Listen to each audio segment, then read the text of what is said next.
Peace and blessings. Uncle Chisaneb, Hatapu.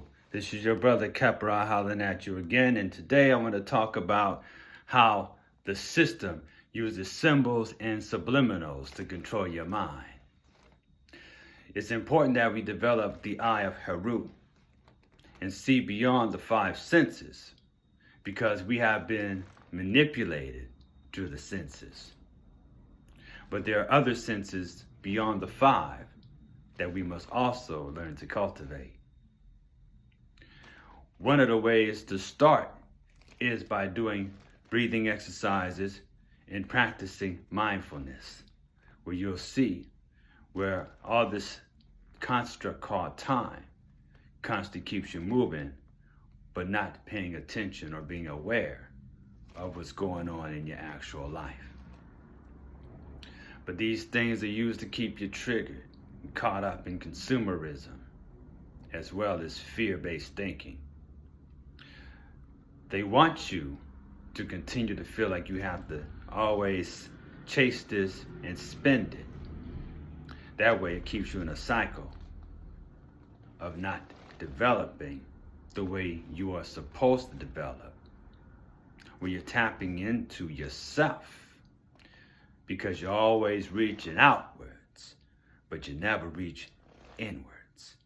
And that's one of the issues that a lot of people are having, and which is why they feel unfulfilled, because they are so busy trying to fill themselves up with that which is outside of themselves, without tapping into the creative power which is within.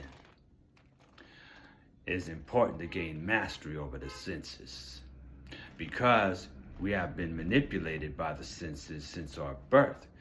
We have developed a false self, caught up in a conundrum of contradictions and dichotomies. We've been doing this for so long, family, that we've identified with everything that we're not, and forgot to identify with who and what we actually are. And that is divine consciousness expressing itself in physical form.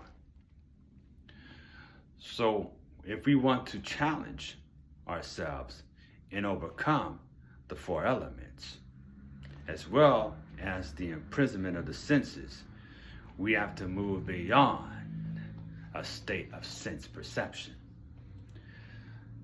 We have to go to a place beyond the senses and draw forth this creativity, in which activate the divinity within, so that it can shine without. This is the true purpose of an education, coming from the Latin word educare, meaning to bring that which is within to the surface. But if your core beliefs is being shaped by your education, and if it is a miseducation, you will learn how to be disconnected from everyone and everything else, not to the point in which you elevate, but to the point that you are unaware of the very things that are taking place in your life, as well as your own thoughts. Now you must disconnect from ways of thinking that is going along with what is popular, to rise above the paradigm that may be holding you back. But they have done a great job of getting folks to identify with groups and pit themselves up against other groups, because that's how they keep everyone under control. So if you're miseducated with limited beliefs, you will shape your life accordingly. This is why the education system has been engineered a certain way.